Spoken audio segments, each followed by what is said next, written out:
Яхшы укытучы булу үшін укучыларыңны да яратырга кирәк, укытканыңны да.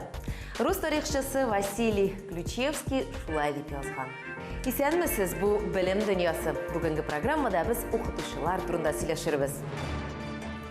Иң яхшылары Татарстанда ел укытучысы бәйгесендә кем җиңде? Әгәр дә минем тормышымда тагын бер сайлау мөмкинлеге бирсәләр, мин тагын бер кат шушы юлны сайлар идем. Зарядкага торып бас. Укытучылар һәм укучылар өчен кайсы чемпион физкульт минутка үткәрде? Бу зарядка кешеләрне спортка китәргә ярдәм итә. Батучыны куткару. Экс-министрның улы дустын үз сәламәтлеге бәрабәренә куткарды.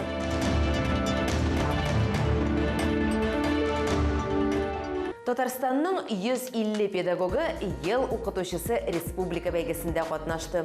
Конкурска кадәр катгый сайлау алу үткәрелде. Мәктәп, муниципаль һәм зона турлары. Аннары ярым финал, финал һәм ниһаять 2021 елның иң яхшы укытучысы исеме аталды.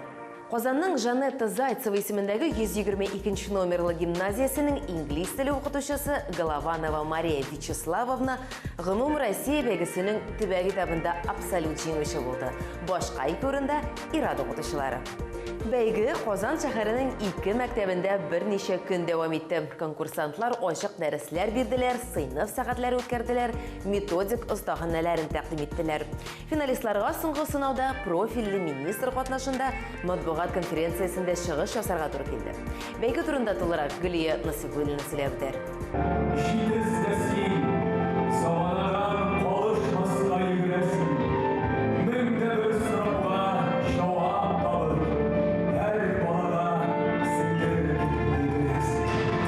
Конкурска бармагыз, безнең белән калыгыз. Без булай да беләбез, сез иң әйбәте. Инглиз теле укытучысы Мария Головановна укучылары шундый сүзләр белән затып калганнар. Бүген ул Татарстанда узган 2021 елның Бөтен Россия ел укытучысы бәйгесенең абсолют җиңүчесе. Мин мәктәптә 8нче ел эшлим. Мәктәпкә институттан соң ук килмәдем.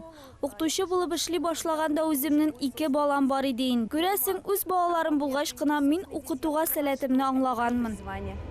Ел укытучысы конкурсы ел сайын берничә этапта үткәрелә. Мәктәп, муниципаль, зона һәм төбәк дәрәҗәсендә. Быел конкурста бөтен республикадан 152 педагог катнашты.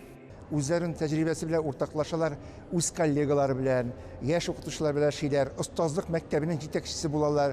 Шуңа күрә бу югарлыкка җиткән укытучыларның хезмәт нәтиҗәсе ул бүген генә тукталмый, алга таба да кирәк булачак. Һәм без аның белән горурланабыз. Конкурсның төбәк этабы Казанның 179 гимназиясендә һәм 83 лицейында узды. Укытучылар ачык дәресләр, сыйныф сәгатьләре һәм үзләренең методик остаханәләрен күрсәттеләр. Бәйгенең соңгы көнендә алар конференция формасында узган сорауларга җавап бирделәр. Энергия бирә, канатландыра Коля, ул минем гаиләм, кыз, улым һәм тормыш иптәшем.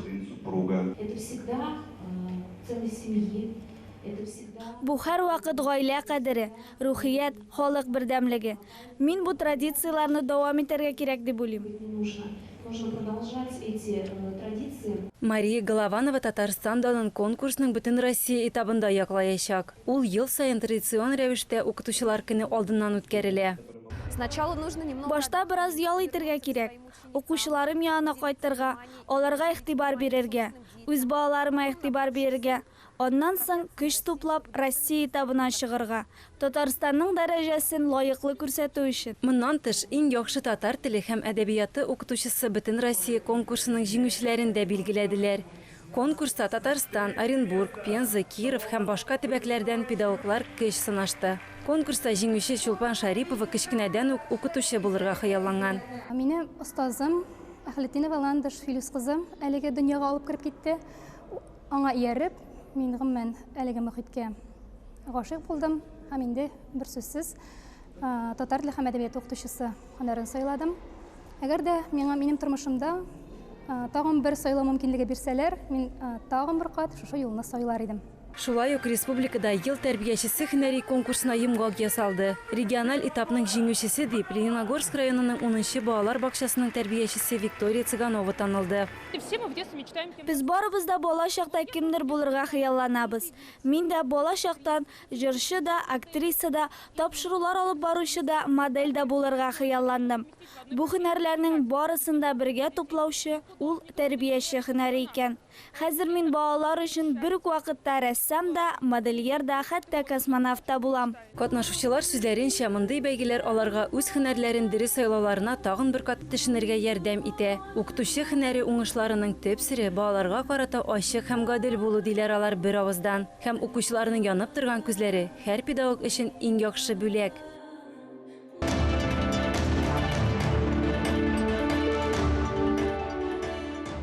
Татарстанда укытучылар зарядкасы узды. Аңа яшь педагоглар, студентлар, өлкән сыйныф укучылары кушылды.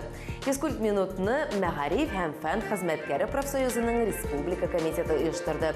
Акция Казанның 96-нчы гимназиясендә үткәрелде. Шулай итеп, Татарстан бүтән Россия сәламәтлек эстафетасына кушылды. Республиканың барлык мәктәпләрендә диярлек укытучылар яхшы кәефкә берничә минут багышлады. Республика зарядкасын 3 тапкыр дөнья чемпионы, кикбоксинг буенча күп тапкырлар Европа, Россия турнирларында җиңүче, атказанган спорт мастеры Илназ Сәйфуллин үткәрде. Яхшы физик форманы саклап калу серләре белән ул Надия Кадырова белән ортаклашты.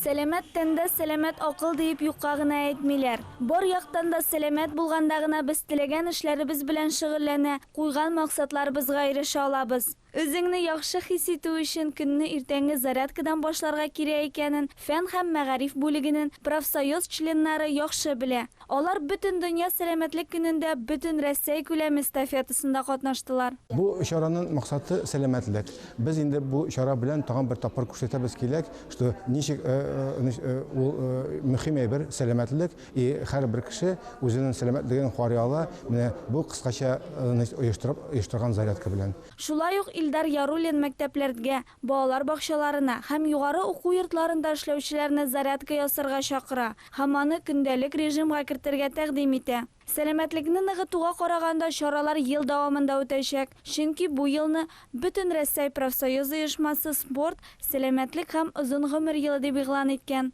96-нчы гимназиядә узган чарада профсоюзның актив укытучылары һәм студентлары да катнашты. Миңа бик ошады, бик күп эмоциялар булды. Рәхмәт сезгә. Бу зарядканың зур үзенчәлеге дә бар. Аны Россиянең атказанган спорт остасы кикбоксинг буенча 3 тапкыр дөнья һәм 4 тапкыр Европа чемпионы булган Илназ Сайфуллин үткәрде. Профсоюз члены, Идел буй академиясе укытучысы да булган спорт остасы үзеңне яхшы физик формада тоту өчен көненә 10 минут зарядка эшләүдә җитә дип саный. Бу зарядка кешеләрне спортка китергә ярдәм итә. Зарядка ясау әлбәттә көне буена көч бирә һәм һәр кешегә дә спорт белән булмаса да физкультура белән шөгыльләнергә киңәш итәм. Иртә белән һичшиксез зарядка ясарга кирәк. Сәламәтлек эстафетасы барлык профсоюз оешмалары булган мәгариф оешмаларында үткәрелде. Күбесе чараны стандарт булмаган алымнар кулланып, истә калырлык бәйрәм рухында үткәргән. Вахитов һәм Идел буй районнарында мәгариф һәм фән эшчеләренең профсоюз оешмасында 9000 кеше исәпләнә. Аларның җитәкчеләре дә бу эстафетада актив катнашты, чөнки ул үрнәк башлап йөрүче кеше. Үзегез беләсез, сәламәтлек кирәк бөтен кешегә.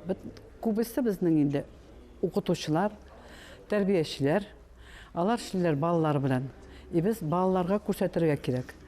Безнең бүгенге көнгә безнең алга барырга кирәк хәл. Безгә кирәк балалар белән элемтәгә керергә, балаларга күрсәтергә дөрес юлларны. Сәламәтлек. Бу чара профсоюз оешмаларында яңа сәламәтләнү традициясе буларак дәвам ителсә, һәр кешегә зур файда булыр иде.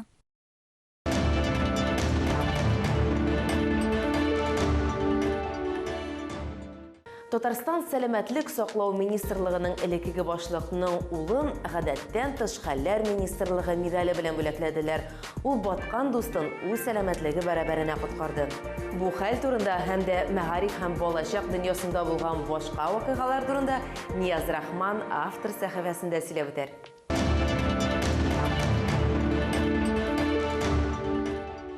Исәнмесез, бу кызыклы тәнәфес сәхифәсе һәм алдағы минутларда интернеттагы иң кызыклы яңалыкларны сезгә җиткерербез. Дустын коткарам дип инвалид кала 2019 елның июнь айында Мәскәү өлкәсендә 14 яшьлек Нурислам Вафин күлдә 9 яшьлек Сәйит исемле дустын коткара. Сүз уңаеннан ул элеккеге Татарстанның сәламәтлек саклау министры Гадел Вафинның улы Сәйит махсус yüzü тактасыннан суга төшеп киткән. Аны коткарган Нурислам ташлана һәм ярдәмгә җирле сак хезмәте вәкиле килгәнче су өстендә тутып тора. Тик аннары үзе дә су төбенә китә. Нәтиҗәдә коткаручылар аны бары тик 6 минуттан соң гына таба. Ярты сәгать яр буенда ярдәм күрсәтәләр.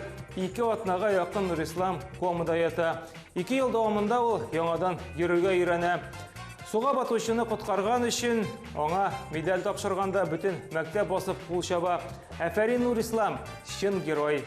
Не каждый взрослый в такой ситуации сможет проявить себя и, наверное, поставить свою жизнь не на первое место, и не на второе. Нурислам – яркое подтверждение того, что пионеры и герои в этой стране есть. Әміне тағын бір герой Чиләбе шәһәрендә яши 8 яшьлек Саша хакында. Ул 100 килограмм шешә бөкеләре җыя, хыялы яңа уенчы калу була. Әтисе моңа шул бөкеләрен җыеп бирешергә тәкъдим итә. 1 ел эчендә ул 1 центнерга якын җыела. Инде уенчы калам дигәндә генә Саша 10 яшьлек Ангелина хакында ишетә. Баксан кыз кичкенәдән ДЦП белән авырый икән. Аңа йөрү өчен, җайланма алу өчен акча җыялар. Шулай туры килгән ки, җыен нәкъ менә шешә бөкеләре белән башкарыла.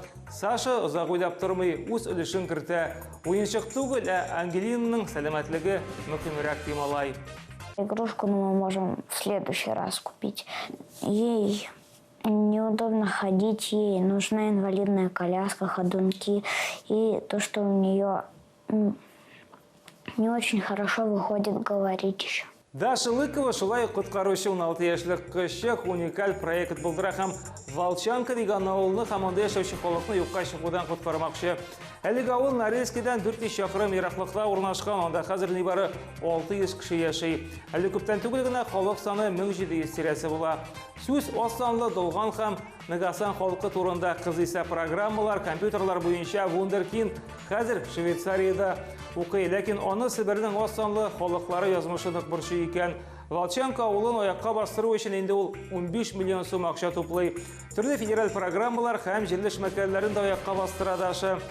Баламнар тоту өчен яңа ферма төзеләр, телләрне өйрәнү өчен махсус кушымта булдыра. Авылга телемедицина килә, бер сүз белән әйткәндә, Волчанкага җанра бу 16 яшьлек кыз һәм әле туктарга җыенмый. Алда башкарасы эшләр күп ки үзе. Любая культура заслуживает того, чтобы ее сохраняли. И этих народов осталось очень мало. Это те люди, которые жили в Красноярском крае, допустим, до того, как появились типичные русские люди. В их культуре содержится настолько много знаний, как мне кажется. Журналист буласың киләме? Демәк, чираттагы мәгълүмат синең өчен. Быел Казан, Ставрополь һәм Калуга шәһәрләрендә заманча студиялар ачылачак. Ул яшь корреспондентлар мәктәбе. Гомумән, мондай майдан 36 төбәктә барлыкка килергә тиеш.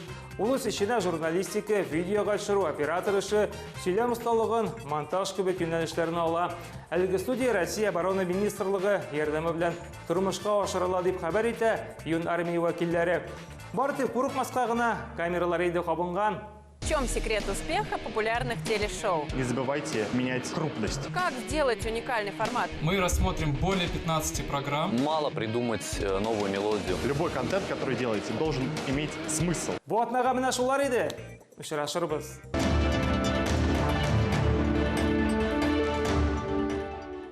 Сезнең дә кызыклы яңалыкларыгыз бармы? Социаль челтәрләрдәге аккаунтларыбызга кереп комментарийлар калдыра аласыз.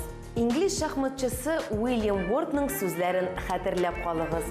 Арадашы укытучы сөйли генә, яхшы укытучы аңлата белә, күренекле укытучы күрсәтә. бейік оқытушы есе рухландыра. Оқушыларыңыз үшін рухландырғыш болыңыз. Сау болыңыз.